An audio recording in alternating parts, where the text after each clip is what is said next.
Welcome to Tucker Carlson Today. Well, today we're going to interview a guy who owns a grocery store. But not just any grocery store, a number of grocery stores really, but probably the most famous and beloved grocery store in the United States. It's called Seed to Table. It's in Naples, Florida. If you've been in Southwest Florida, you've probably been there. People talk about the grocery store. That's the kind of place that it is. Alfie Oakes is the man who created it. He's a farmer, he's a businessman, he's deeply involved in politics. But ultimately, he is an organic food supplier. He knows a lot about food. He runs Oakes Farms, and he joins us today. He's a genuinely interesting guy. Alfie Oakes, thanks for coming on. Thank you for having me. So we met at a dinner last year. We happened to sit next to each other. I'm not interested in the grocery business. I'm not that interested in food. And by the end, I was like totally fascinated by you and your story and the ideas behind it. And of course, I agree with your political views. So anyway, I'm just really grateful that it culminated in this.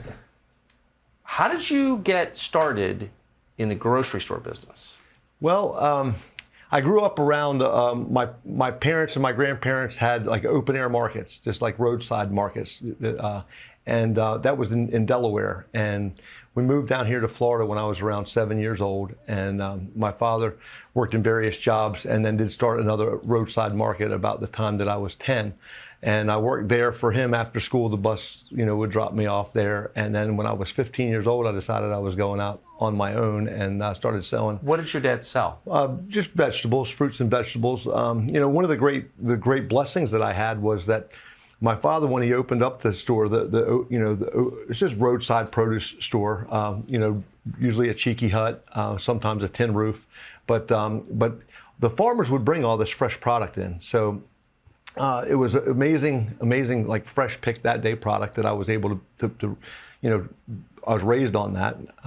My father never made much money in that particular business, but I used to watch as a young child, the people that were coming in seemed to be doing pretty well. The distributors would come in with new trucks. The farmers seemed to be doing well. My father didn't seem to be doing as well as they were. So I decided, before I ever knew what vertical integration was, I was interested in vertical integration. I was making these designs that as soon as I can, I want to farm it. I want to distribute it. I want to do all of that. So I started selling on the roadside at the age of 15 at the Cape Coral Bridge, and at the age of 18. What were you selling at 15? Mostly watermelons, tomatoes, and corn, like the basics. Sometimes different seasonal items might come in. If it was, it could be peaches would be coming from Georgia in the summertime, and we'd sell peaches then. But there's always the staples of watermelons and tomatoes, and usually not that many items. It might be 10 or 12 items max. Most days would maybe only be 7 or 8 back in when I was 15, 16, 17 years old. And then I opened up my first store. It was called Hancock Farm Market on Hancock Bridge Parkway there in Cape Coral. And a year into that, I started farming. I just grew a 5 acres of a U-pick of tomatoes and strawberries for folks to come in and kind of pick themselves. And after 1 year of that, I decided that I was going to kind of go bigger into farming. And I took a 40-acre piece of property and grew all zucchini squash, which, looking back at 35 years later, it was insane what I was doing at that time to grow that much of that particular product. Even now, I grow 3,200 acres. I don't grow 40-acre blocks of zucchini squash. It's way too much of one commodity. It's a lot of zucchini and squash. It is. I mean, there's days that you could pick 30 semi-loads of that in a day. So it was kind of insane. But it's funny how it all worked out. There was the worst freeze that we've ever had in the state of Florida in maybe the last several hundred years was the Christmas freeze of 1989. So it was colder than even 100 years before or after, and it froze everything in Florida. I mean, if anyone that was here will remember, because it even froze the orange trees. It froze everything. And then killed the crops. It killed the zucchini was totally gone, and I was right at the point of just getting ready to pick it, and I mean days away, and it killed the whole crop. So being my 20-year-old self, I felt like the sky was falling, and I needed to make a plan of what. So you were not in college. No, I never did go to college. Never. Good for you. I actually have. I was over at one of my favorite teachers' house, Mr. Lee Wurst.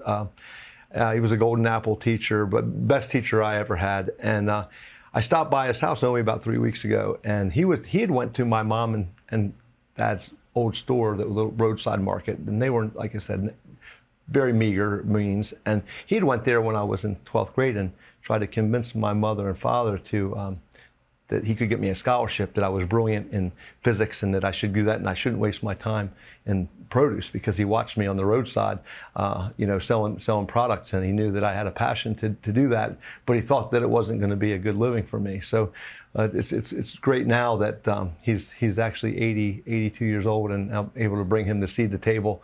And he, I never asked him to eat his words, but he did say, I'm glad I didn't talk you into going to college. So it's worked out well. So you're 20. The freeze of '89 comes. Freeze of '89 comes, and it froze on. It was a Christmas freeze. It froze on Christmas Day. 2 days after Christmas, I'm on a plane heading to Honduras. I've never been out of the country before.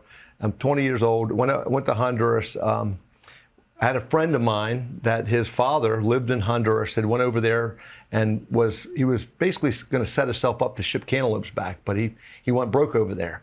But he could live really well over there off of the check that he was getting as his retirement check. So he's an older guy, and his whatever it was back then, maybe $300 or $400 a month that he was getting, he could kind of live like a king, So he lived in a hotel over there called Hotel Copan Sula. So we went over there, and I had my friend, and I took over as much money as I could get my hands on, which wasn't really much. It was maybe $35,000 total. And that was borrowing $5,000 from my grandfather, playing some games with some people that I owed money, putting them on hold for a little bit. And at that time, you could take over cash over there because it was pre 9/11, obviously, and no one checked no one checked you out. When I got over there, I just ran into a lot of the right people. I had a guy that was giving us the legal rate of exchange for lempiras was 2 to 1 at that time to dollars. But I found a guy that would give me 4 to 1 because they wanted the cash money, and there was a very volatile currency. And he actually needed to buy agrochemicals with the money, but they wanted U.S. currency. So I went around buying all these tomato fields, the rights to these fields, within the first week that I was there. There was fields that people grew that they would either sell in that particular region. Some of them would be exported to, maybe to Costa Rica or some other places, but they really didn't grow those tomatoes there in Honduras at the time to export to the United States, because we normally would have plenty of our own.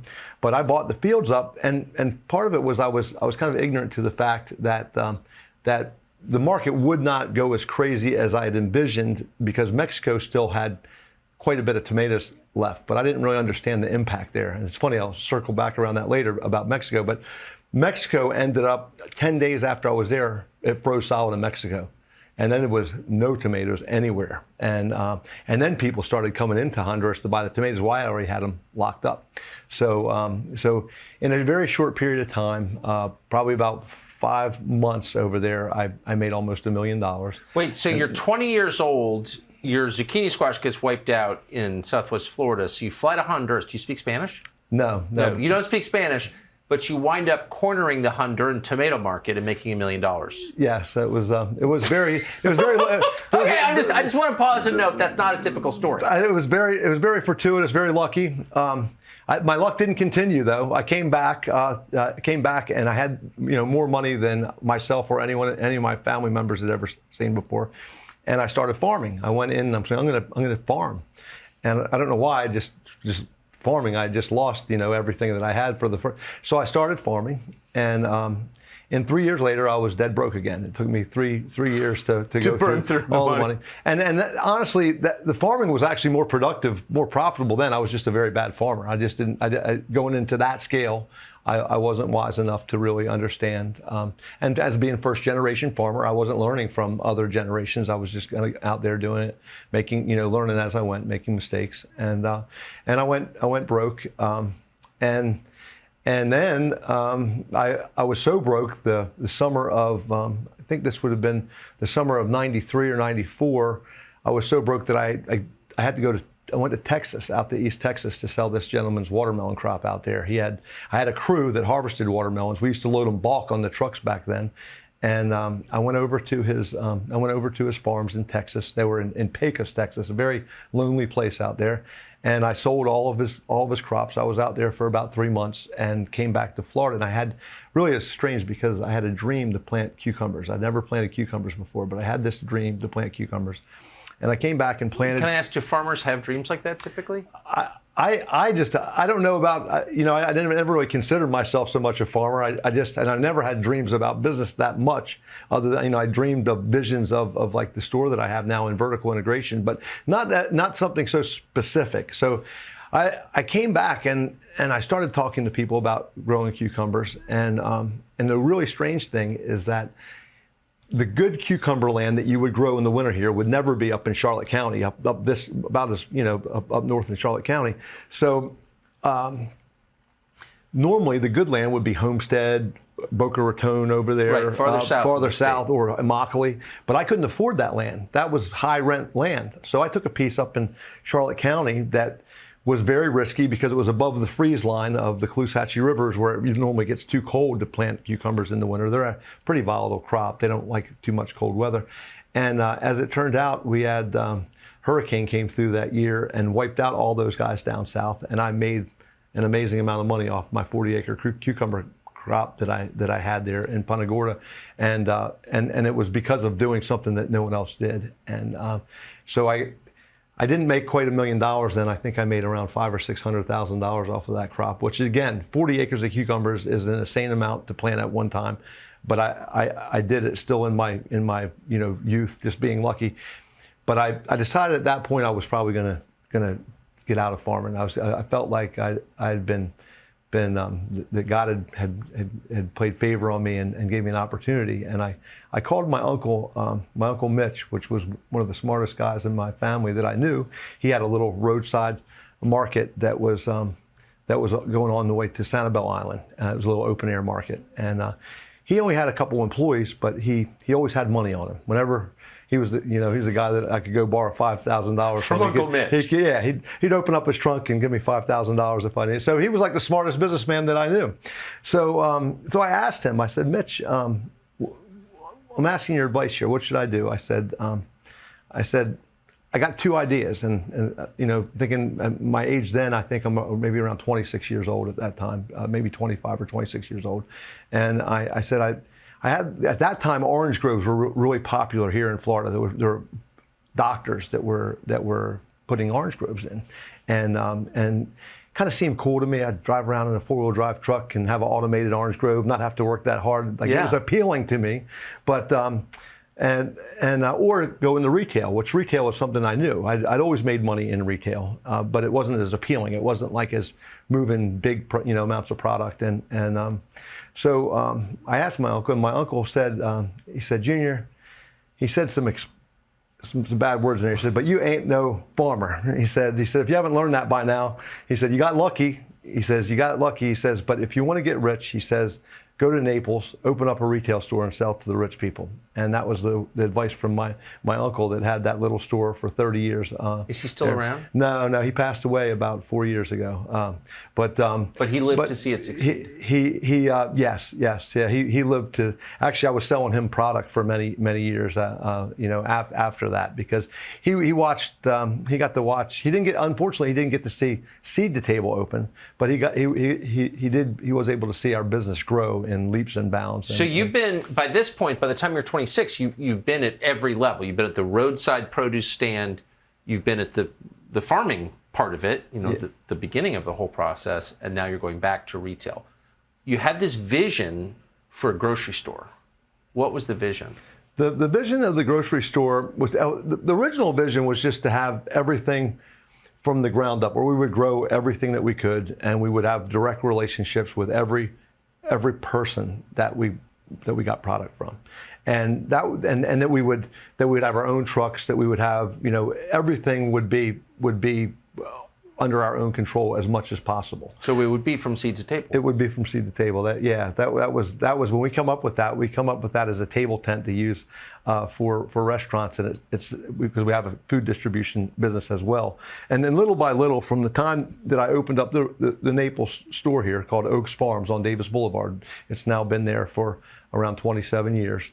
I opened that store up and it's grown and grown, but then I started getting into all of the other ends of the business. I got into farming and I got into distribution and we got into seafood distribution and we got into processing. So we kind of just, before the seed to table, the big store opened, we were already into all those other businesses. And it was more in an attempt to have control of the product, to get the best product. So I wanted to grow it because I knew I could grow it the best. I wanted to go out and buy our products directly, like where we buy our beef from. I got a personal relationship with the gentleman that grows all the beef that we sell at our stores. A lot of the local fishermen, we work directly with them. I might be buying some fishing boats here soon, but we it's all about those direct connections. When this COVID-19 insanity came and grocery stores were out of product, we were never out of a single item at seed to table. Our stocks, our shelves were loaded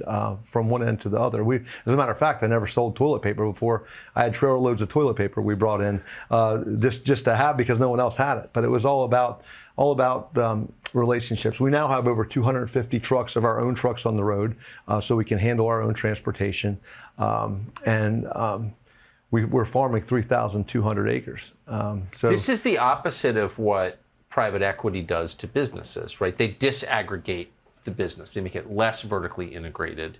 They break it into component parts and sell it. So you're standing in the face of a national business trend and doing the opposite. Why? Yes. Well, it just makes sense to me. I watch what's happened. As I grew and started to understand more about health and about what's really good for our bodies, my father really taught me a lot to that effect. He had organic stores. He was into the organic before it was cool, and really worked hard to educate people and really seeded that deeply in me. So when I go into a regular grocery store, like one of these regular antiseptic white floor grocery store, and I see all these national brand items in there, most of those unfortunately are items I'd never put in my body. First of all, if you look at the box and you can't say some of the ingredients on the back of it, it's something that I would not put into my body. So when I created Seed to Table, the vision was to make an experiential store, but also to not have any national brands in it because of more for health, because I wanted to have the control to put all the right products in there. The bread that we make at Seed to Table is made, every bread is made from a 100% heirloom organic wheat. It's not Roundup Ready wheat. It's not GMO wheat. It's the wheat that our grandparents would eat. And our grandparents didn't have gluten intolerance, not because they were stronger than us. It's because they weren't eating this Frankenwheat stuff that's in 99% of the wheat that's in this country. Is some of the wheat that we sell in the grocery stores in most everywhere in this country is against the law to sell in Europe. It's this Roundup Ready GMO wheat. I went over to Holland a year before I opened the Seed to Table store, and I was getting ready to buy. I knew I was going to be buying trailer loads of this wheat from Central Milling in Utah, where I get this amazing wheat, and it cost about 300% more than the regular wheat at the time.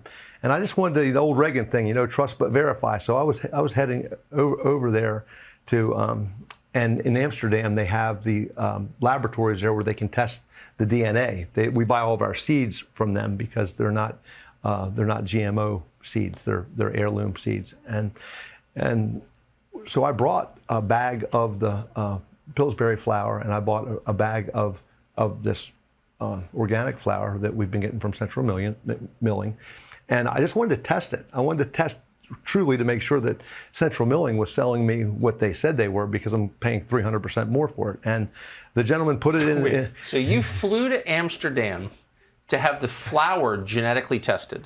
Well, not specific. I was going over there to meet the guys. It was a dual-purpose trip, but I thought that I'm trying to take advantage of every situation that comes to me. They didn't know even when I flew over that I was bringing the flour with me. But when I got there, I strong-armed them to test it because I knew that they had the right equipment to do it.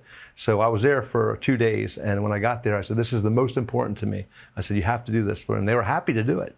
What they were so surprised by is when they looked at the Pillsbury flour that they couldn't believe. Like the DNA profile was 20 times bigger than our own human DNA. That's the DNA profile of this genetically modified flour. And they said that they've never seen anything like that. So, but the flour that we had from Central Milling, our heirloom, was spot on. It was exactly what they sold it to me as, and we've been, of course, using it ever since. And we do about 54 different breads that we make at Seed to Table every day from scratch. And every bit of bread. You bake the bread at the store? We bake everything from scratch at the store all night long. We have at the store, we have almost 800 employees at that one store because everything is from scratch. So I can't. Let me just interject and say, if people watching haven't been to Florida or aren't interested in grocery stores, if you're in the state of Florida, people talk about your grocery store a lot. It's like one of the most famous places in Florida. It's so interesting, and now I guess I understand why. Well, we go the extra mile on everything. I was bringing raw milk in. Again, the health benefits of this, people that think that they have wheat problems come in and eat our bread, and it's fine. They have no problems with it. I was bringing raw milk. I was bringing raw milk from the Amish because I don't like the homogenized milk. I think is very bad for you. And I was bringing raw milk in, and they started seizing my trucks because there's a federal law. You're not allowed to transport raw milk across state lines. Many people may be unaware of that, but I became aware of it as they started stopping my trucks and checking for raw milk, like we're trying to bring in. Trying to bring in drugs or something. It's raw cow milk. Drugs are fine. Fentanyl's fine. No problem at all. Bring it in. You bring the fentanyl across the border wide open. No problem. Not raw milk. So they actually were coming in. The USDA was coming into my organic store and taking all of the raw milk out of our shelves when they would find it there, and then they were stopping our trucks at the border. So I finally ended up buying cows. I bought 24 cows and I bought 14 goats, and now we're up to about 50 cows and 24 goats, so that I could have the raw milk for my customers because it's so much healthier. But I don't even advertise it because I got to buy more cows. We sell out as fast as we can milk it. It's sold. I've been. Part of what has brought me on this journey is being skeptical of everything that the government tells us is what they consider is right. I do these field trips I have a farm that I do just for kids for field trips, and thank God that this. They're letting them come back out to the farm now. There for a while with the COVID, they weren't allowed to come do the field trips. But we teach them about sustainable farming, and we use chicken compost and worm castings and compost mulch to grow our products. And as a result of that, the items that we have so much better flavor, but they also have much more nutrients. Rutgers University did a study that showed the micronutrients that's in soil that is like loaded with all the micronutrients instead of if you use chemical fertilizer like the universities teach you, just NPK, and that's it. It's the cheaper way to farm, but you can't get the micronutrients into something. So as a result of that, we're growing a bunch of product in this country that is devoid of those minerals. So we're eating and we're getting full, but our brain is still hungry because we're saying the brain knows it's missing all these nutrients, and your brain is telling you that, feed me. And we're putting in all the carbs, we're putting in all the food, but it doesn't contain the micronutrients. So that causes disease. And it sounds like it also causes overeating. Obesity. You're not satisfied. Obesity. Mainly it causes obesity, right? You go and you eat some food, dead food, and then an hour later you're hungry again. So you keep eating. Yeah. Your brain keeps saying, feed me the minerals that I need. Now, supplements is one way to get things, not the best way. The best way is to get it the way that nature intended from our food. But the sketchy thing is that the same companies that are selling the farmers this chemical fertilizer, are the same companies, and they're selling them the genetically modified seeds. They even have Roundup ready seeds. You know, Bayer Pharmaceuticals sells the fertilizer that's devoid of the nutrients. They sell the Roundup. They sell the Roundup ready seed. And then the crop's unhealthy already, so the farmers have to spray it more because it's not in good soil. And then they're using more chemicals from them. So then they come up with this product that's devoid of the nutrients that we need. And then all of the American people eat it. And then the people get sick. And guess what? The same company, Bayer, gets to come save the day by giving them prescription drugs because their bodies become sick early. And you know, I've never taken any prescription drug in my life. I've never had a single vaccine ever in my life, and I've never missed a single day ever in my life. I had perfect attendance in school. I've never been sick a day in my life. I was never afraid of this COVID virus at all. I mean, our store never ever closed down. We never social distance. We never masked. We kept having parties at night, all night long, elbow to elbow throughout the whole entire COVID, and no one got sick and no one died. We had, I mean, when I say no one got sick, no one was sick over 5 or 6 days. We had the right treatment for everybody, and we were getting plenty of sunshine. We're eating healthy. I encouraged everyone to drink a drink called a doctor drink that I do 2 of them a day. It's got turmeric, fresh ginger, fresh garlic, beet, carrot, celery, parsley, and lemon with the rind on it. And we probably sell 500 of them a day now because I was out there in March of 2020 telling everyone, drink this and you won't have to worry about the COVID virus. Keep your immune system strong. So you make these drinks. Now you're making me want one. You're making these drinks at Seed to Table. We make them at Seed to Table. Yeah, it's better to get them fresh than I mean, we thought about marketing something that was like a cold press or something that would have a little shelf life, but you really need the live enzymes in it to really do the trick, to do the best job for your overall gut health. Because can I ask you just to take a quick detour? So for people who, like me, who do not live in Naples, Florida, or even that close to Naples, Florida, how do you get access to food like this? I mean, it's quite a trick to opt out of the American food system. Yeah, I think. I think it's the sham has become so big, it's harder. As we watch what's going on here with all this food inflation, I think people need to start going back to the what we did back in World War II. There were victory gardens, and a lot of people planted their own gardens. And I know that might seem difficult, but we're already seeing. I saw on your show where they had people backed up 3 to 5 blocks in Brooklyn that were more middle class looking people that were waiting for food. So I think we need to pay attention because there's crazy things coming with farming here, and our farm that I've never been a guy that's backed up. I've always been growing and growing and growing. And around 6 years ago, I got my farm up to 3,200 acres was about the maximum that I felt like we could handle. Now that's a huge input that goes into that. Close to $40 million it costs us to grow that, because the vegetables we grow aren't like corn and wheat and things that cost. A lot of the stuff we grow costs $14,000 to $17,000 an acre. This is going back last year and the year before. And what we're seeing. I'm sorry. For example, what do you grow?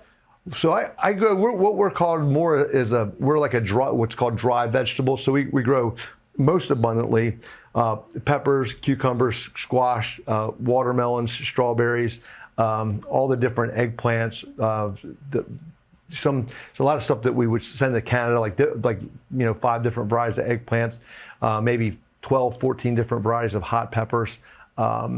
But we also grow for our local consumption. We grow a lot of for Seed to Table. Not that we ship out of the state, but we grow a lot of lettuces and herbs, and we try to grow every single thing that we can possibly grow in Florida. We do. So if it grows in Florida, we grow it.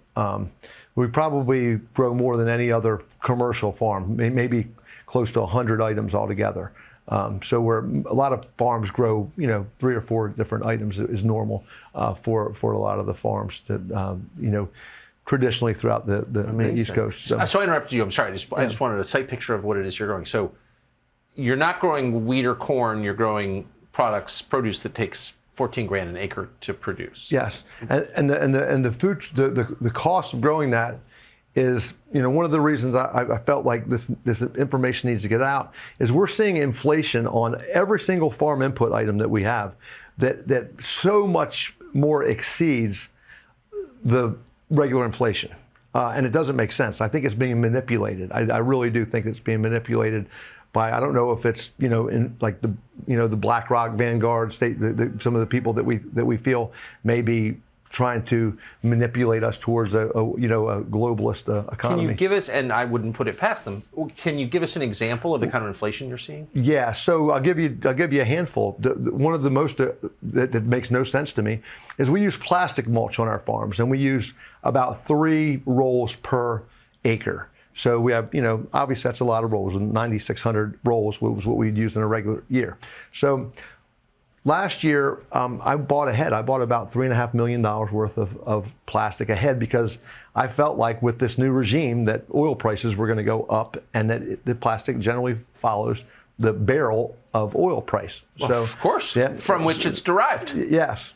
So there was a time when barrel oil was similar to what it is right now, back I think around maybe 8 or 9 years ago, and that was the highest I'd ever paid for plastic at that time. I was paying, I think, about $110 a roll back then. Now, last year when I bought ahead at $86 a roll. And I felt like more than likely this year, because of the fuel increase, that we were probably going to be $110, $120 a roll because of whatever. And I felt like it was one of the better items to get ahead on. Right now, that plastic is $286 a roll. How does that? It doesn't make any sense. It really does not make any sense. But that's only one item. That's maybe the worst one because it's almost 300% higher. But we got the wooden stakes are now 300% higher. And that doesn't make any sense either because the wood market did go up. But the guys that have like the pulpwood that are selling wood aren't really getting more money for their trees right now. But the mills claim, the sawmills claim they're not. Yeah, they're not, taking 300% more. Well, somebody's getting it. I mean, the steaks are a little bit of a different commodity. Most of them used to come from Honduras, is where we would usually buy them from. Hardwood, buy them right. by the trail load. Yep. But they are 300% higher, and I don't know if it's labor or if it's manipulation of the market. But so there's the tomato steaks that we put in the ground that have to go in that's cost. That's the additional price just for the wooden steaks is $1,100 an acre. The additional price for the plastic is maybe only $700, $1,000 an acre because it's but the big things are fuel. Here in South Florida, we have to have perimeter ditches around the whole farm, so I have to have throw-out pumps in place, right. And those pumps now with the fuel prices going up. That's a pollution containment regulation, right? Well, this is actually to get so we have the perimeter ditches so that when we have a big microburst of rain, because of the way that our and this is where I lost a lot of money earlier in my career. I didn't have all this figured out yet, but you have to get the water off immediately. When you go up north of Tampa, they can get a 2-inch rain and the water will just percolate into the ground. Here in South Florida, especially south of the Caloosahatchee, you get a 3-inch rain. If you can't get the water off those plants within hours, you can lose the whole entire crop. So our fields, all of our fields, all 3,200 acres are sloped. It's almost like you would slope a driveway. If you're building a huge parking lot, you would slope it so the rain would all go one way. So sometimes we slope it this way, from the center, or sometimes it's one long slope. But it has to be graded, and we do that with a laser leveling tractor that uses a lot of fuel as well. And then when the water comes, we can pump the water out immediately. But those are the extra expenses that we have to do here that you don't have to do a lot of places. But the biggest problem we have, and why this year I'm more concerned, because for the first time in my life, I'm cutting the farm back from 3,200 acres. I'm cutting it back to 1,000 acres this year. And my goal is that I'm not going to have to lay a lot of people off, that I'm going to find other areas within the company for them to work. But it doesn't make any sense to farm here in Florida anymore. And when I was... Because of the costs of materials? The input costs. The input costs are so... right now, for me to grow the same exact farm that I grew this year, if I'm going to duplicate it, the cost that I'm figuring right now, and all the prices I'm not sure of, but it's going to be somewhere between $15 and $17 million more this year to grow than what it was last year. And no way. Absolutely. Absolutely. So it's and then you're talking about something that's usually Wait, $15 to $17 million more in a single year. In a single year. And what last year? What was your total farm cost? Around 40 million. Okay, so I mean, 17 million is almost half of 40 million. So yeah. I mean, so you're figuring that it's going up. At least what is it? That's like 30% minimal, right? So 40% would be 16. So 40% increase. Yeah. So it's in 1 year. In 1 year. And I'm just not willing to even though you control the supply chain. I mean, you're growing it and then selling it. Yeah. So it would seem so. I don't know how this is going to work up once you get up into the continental United States. So where we grow is in South Florida, and we're in the subtropical zone, and we compete directly with Mexico. So our competitor is Mexico, and maybe a little bit of the very southern edges of California, but mostly all Mexico is who we compete with. Our growing season starts around the very first things will start around the middle of October, and then we really get into full swing about a week before Thanksgiving. So, and then we go until around the 1st of May. So if we end up getting some cooler weather like we're getting right now, it's been a little bit of we had little cool downs in May. In April, it can prolong us for an extra week or so in May. So on a really great year before the rains come, we could go all the way to the middle of May. But that's our season. So it's the opposite of the continental United States season. Yes. But the problem is Mexico is not playing on the same field as we are economically, because first of all, they're shipping huge amounts of narcotics in with the produce loads, and we know that. During the Trump administration, you can go back and Google this. You can look at all of the loads of the busts that were done in 2020, the most that we've ever seen. And there was, when they bust a load of this, it's $30 million worth, and like crazy amounts of money that they put on one load of these. So, and the cartels are involved in the farming down there, and the government also backs the farmers. So it's already been a playing field that's not really level for a long time. So if you go back to the time when I first started in this business, and I started going out to Immokalee when I was 18 years old, and I was just going out there buying, for my markets. And there was hundreds of farmers in Immokalee, Homestead, Boca Raton, all this South Florida subtropical area. There was hundreds and hundreds of farmers there. And now there's hardly any left. The only people that are left are people like myself that are vertically integrated, because there's honestly no money in the farming. And I don't want to be like the farmer crying poor mouth, because we don't take government subsidies. We don't lobby good enough to have subsidies for vegetable farmers in Florida. But I can tell you that in the last 12 years that I've farmed, I've only made money farming 2 different years in 12 years. The farm almost always loses every year. And it's at this scale that we've got to the 3,200 acres, people laugh when I tell them this, but I say I set up to where I hope to lose $2 million at the farm. If we can grow 3,200 acres and only lose $2 million, then that's a good year farming. Now, we're set up to be able to do that because we're very vertically integrated. I have the processing facilities, and I have the retail stores, and I have the trucking, and we pack it ourselves. So we have all these other entities that can make money along the way. And even as long as we only lose, no more than $2.5–3 million at the farm, we can still have an okay year. But if it starts to get worse than that, which now, if we're going to have to put in an extra, $12 to $15 million next year to grow the same crop that I'm already losing $2 or $3 million at, it just doesn't make sense. So we're going to lose domestic food production. Well, it's really, that's the scary part, is especially in Florida. So I brought some graphs with me. You can look, and this is just the graph that I just pulled down last night from the University of Florida shows how how Mexico is just taken over. When I in the 80s, this South Florida area, 80% of all of the fruits and vegetables that supplied the whole United States of America was out of the South Florida region. 80%, and 20% was Mexico, or maybe 15% was with Mexico, and maybe 5% sprinkled around a few other countries. Now, our South Florida area only accounts for 10% of it. So we don't even create the markets anymore. If we get bad weather here, it doesn't hardly even change the markets because Mexico is where all the product's coming from, and that's a farm security issue. I was in the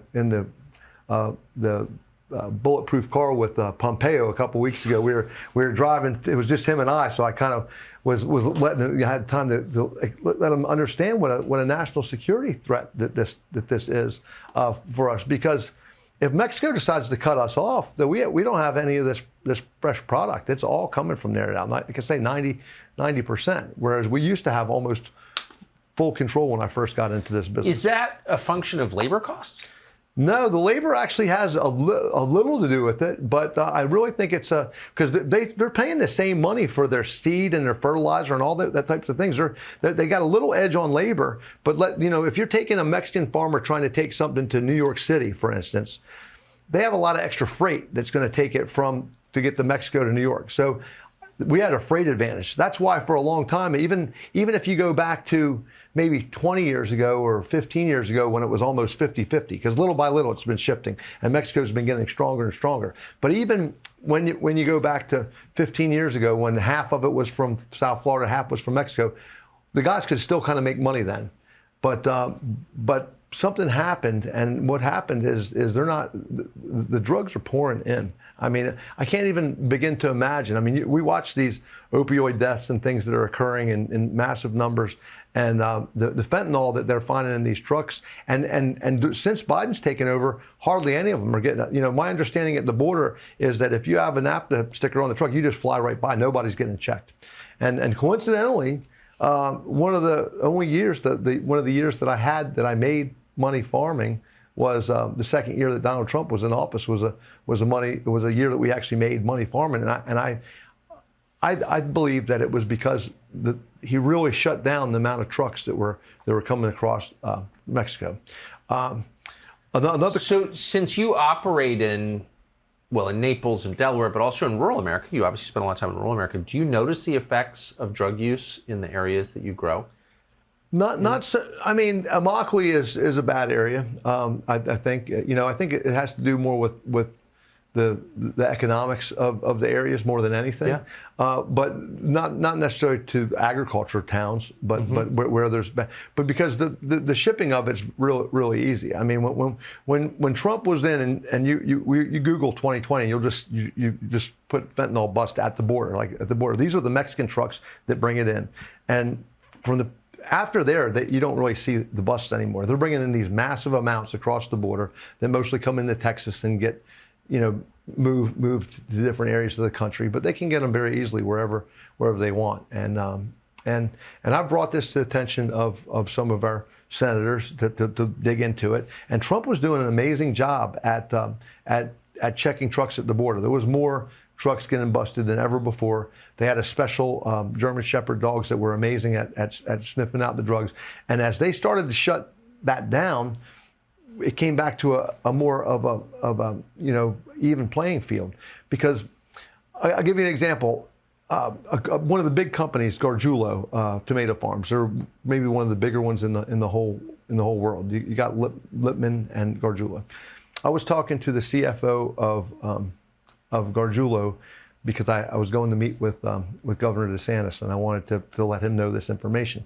And he gave me the price that he sold tomatoes for in 1985, the average for the whole year, and the price. This is a 25-pound box of tomatoes.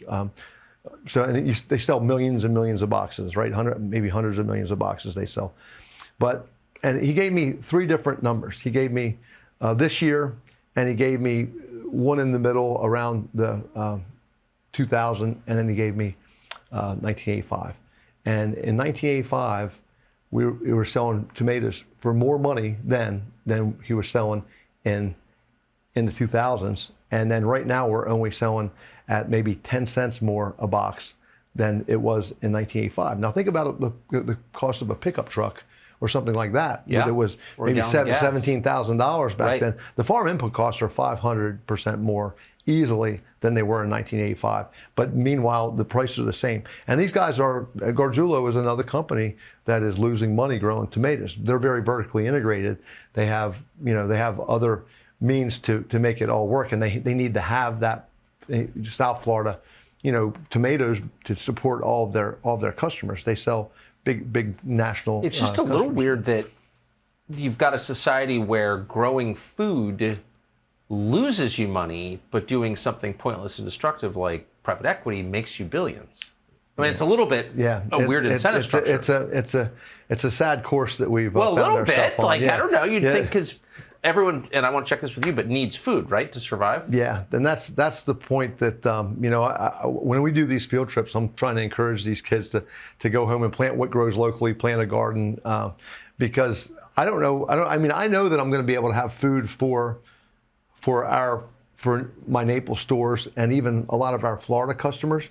But when we've cut back we're cutting back from 3,200 to 1,000, I'm going to be cutting off a lot of my customers that are up in the Northeast. Do you do mail order? So as we're going to cut our farm operation back, and hundreds of employees are now going to need to find somewhere to keep them busy. That's where I'm rolling into. I'm rolling into a direct marketing, and my plan is to try to make every item that we can out of what we grow. Even, so we want to get the. So if there are viewers who are interested in eating better food that actually fills you up and feeds your brain with nutrients and doesn't kill you, they'll be able to order it online from you. That's the idea. We really want to try to get even the breads. There's been a huge. Everyone where I've done some public speaking, everyone said, "Where can I get this bread?" And everyone's afraid of bread. Bread feels bad. Yeah, but it's delicious. Well, when you eat healthy bread, it's actually good for your gut. Do you eat bread? I do. Yeah. Our seed to table bread does not have the same effect that this poisonous bread. Even Putin stopped allowing them to bring in the genetically modified wheat into Russia. So he obviously cares a lot more about his people over there than our government does for us, that are allowing us to. So it's funny, the GMO stuff, I remember first hearing about it, 25 years ago. I did a show on it. And it was basically the organic peanut butter ladies who were upset about GMO. And I remember making fun of it and like, this is science. But you're not a liberal, obviously. And it turns out they were right. It's not good. Yeah, I mean, well, one thing that's always bothered me is that the liberals tried to commandeer healthy eating and organic. I think it's the most conservative idea ever. Charlie Kirk asked me to be the ambassador for Turning Point for healthy eating. He even said for the whole Republican Party, says, because he's been to seed the table and he ate. Every meal he has there, he said, is phenomenal, and he wants to turn everyone onto it. And it's really just information is the most important thing. We got to get the information out there, because the free enterprise system will take care of itself if the consumer is educated and says, I don't want this anymore. Right. We're demanding that wherever we shop, that we get better products, and it's through education is how we fix this. Amazing. Are you worried about the food? I know you're worried about the quality of the food supply, and you made a really good case for that. Certainly convinced me. But are you worried about the quantity of the food supply? Like, people are worried about food shortages. Yes. Biden predicted them. Yeah, what do you think of that? Well, we see what's coming. I mean, we're going to see food inflation by the fourth quarter of this year, especially the end of the fourth quarter, like we've never witnessed in our lifetimes. And there's a lot of these, even the national brand companies that are selling to the big chains, and they are stuck on contracts where they're losing money right now with all their extra packaging costs and input costs, and the farm input costs affect everybody. So as soon as they get a chance to renegotiate their contract, they're not only going to just try to cover the losses that they've been incurring for these last few months, they're going to be hedging themselves on how bad it could be. So we're going to see prices on items that I wouldn't even eat. They're going to see prices on everything like beyond what we've ever seen before. And I'm good friends with a lot of farmers around this country. One of my first big growers that I had as a broker agent lives up in Delaware, and his name's Blaine Hitchens, and he's a huge chicken farmer up there. And he was, as soon as I hear this madness going on, I always try to call someone that's on the ground of it to find out what's really going on. You know, exactly. And he said, yeah, he says there, you know, there's a lot of chickens that had this disease, and we know that could be a problem. I'm even suspect myself of that. Like, who's doing the testing? Is the testing with the same PCR test similar to the COVID? Like, do we really need to wipe out all of these chickens or not? But there was a lot of population of chickens that are wiped out. Now, most of everyone's back on track now, but chicken's up almost 300 to 400% wholesale. That's what the boxes of chicken that I was paying $1 a pound for are now $3.70, $3.80 a pound, almost 400% increase, and it's just incredible that that he is not getting more money for his chicken. The farmers are not getting more money, and I believe it's the processors are absolutely getting more money than they've ever made. I have a lot of. I don't grow beef cattle. I have the dairy cows and the you know, but they're not getting more money to the farmers. But the beef prices, the chicken prices, all these prices are going up. It's at the processing plant. Yeah. The So prices are going up? and they're mostly, if you look at who owns these processing plants, look at who's on the board, BlackRock and you know, a lot of the same people that I think that are taking advantage of the situation.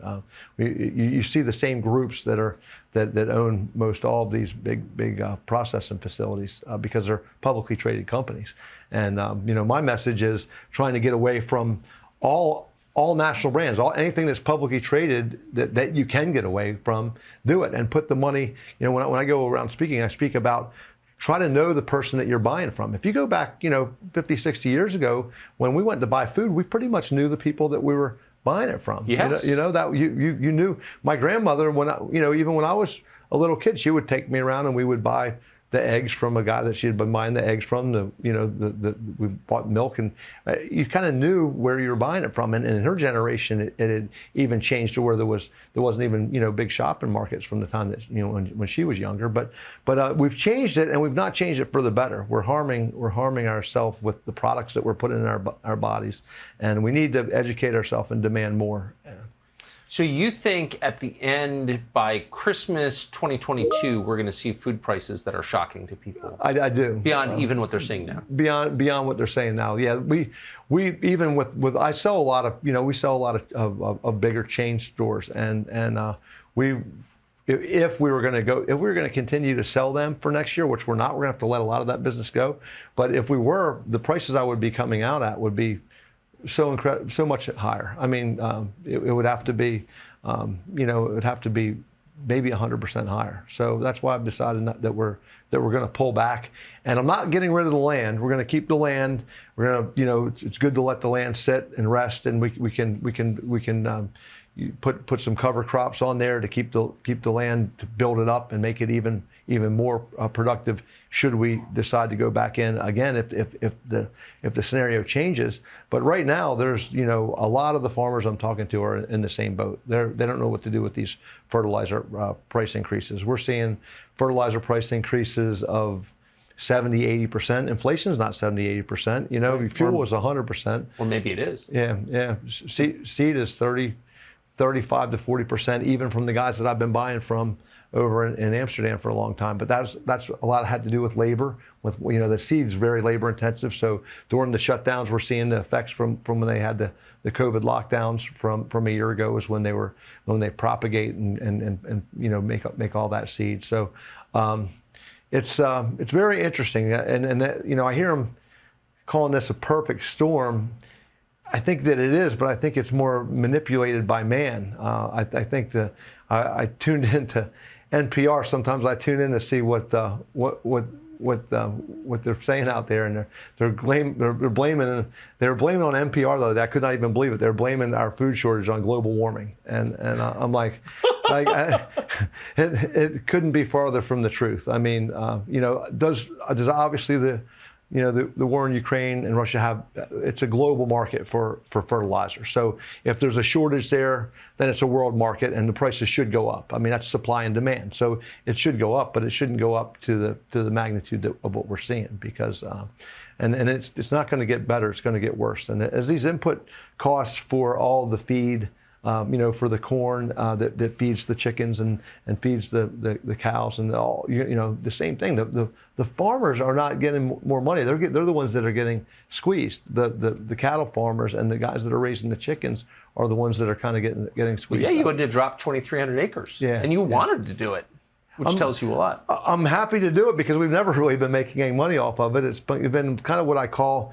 It's really one of the most rewarding things to put it out there and plant and grow and make these amazing crops. But monetarily wise, from a business standpoint, it's somewhat of a relief because it's never been you actually are putting all this money out there. We had the Hurricane Irma in 2017, and I lost about $17 million with no insurance. I got $600,000 from the government for that loss, but we lost $17 million, and I had to sell off every additional asset that I owned of different pieces of land. And at that time, I wasn't even sure if we'd open seed to table.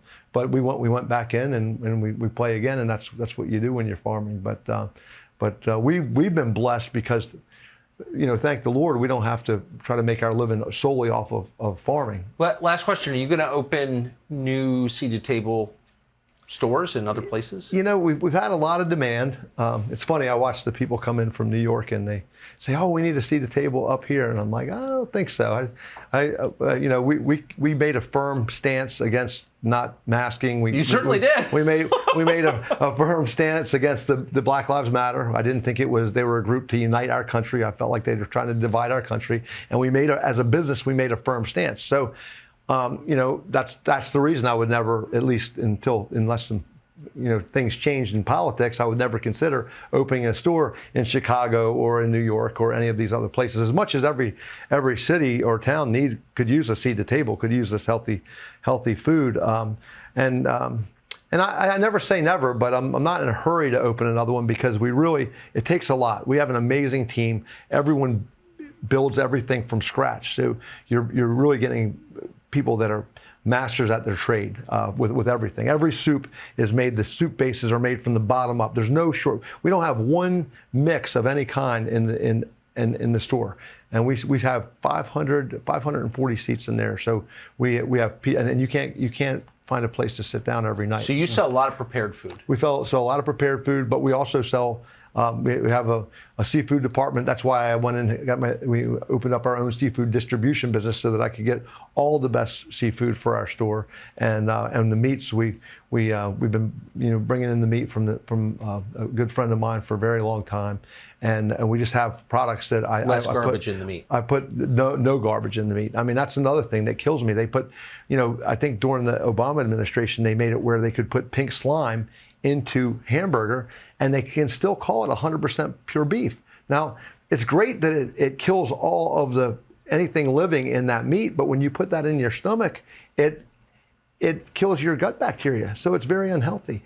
And this is why, but even before this whole COVID nonsense come along, I was very distrustful of the government, and I felt like so many things that they've done have been, just by lobbyists and money purely for monetary reasons, and I see it because of the products that we're growing around this country and the nature of the way things are being handled. Amazing. One of the reasons I'm so thankful to have the show is be able to talk to people like you. Yeah, it's a blessing to get the truth out on a lot of that. Alfie Oakes, when you run for office, as I hope you will, I hope you'll announce on our show. Well, if I do, I will be blessed to come up here, and I am thinking about it. I've really thought about making a run for Commissioner of Agriculture for the state of Florida. You should. Yeah. You should. I'm giving it a lot of thought. That would be a revolution. Yeah. Alfie Oakes, Seed to Table, Naples, Florida. Thank you so much. Thank you. Tucker Carlson is the name of the show. At least 3 new episodes every week on Fox Nation. Of course, we'll see you every night relentlessly, 8 p.m. on the Fox News channel.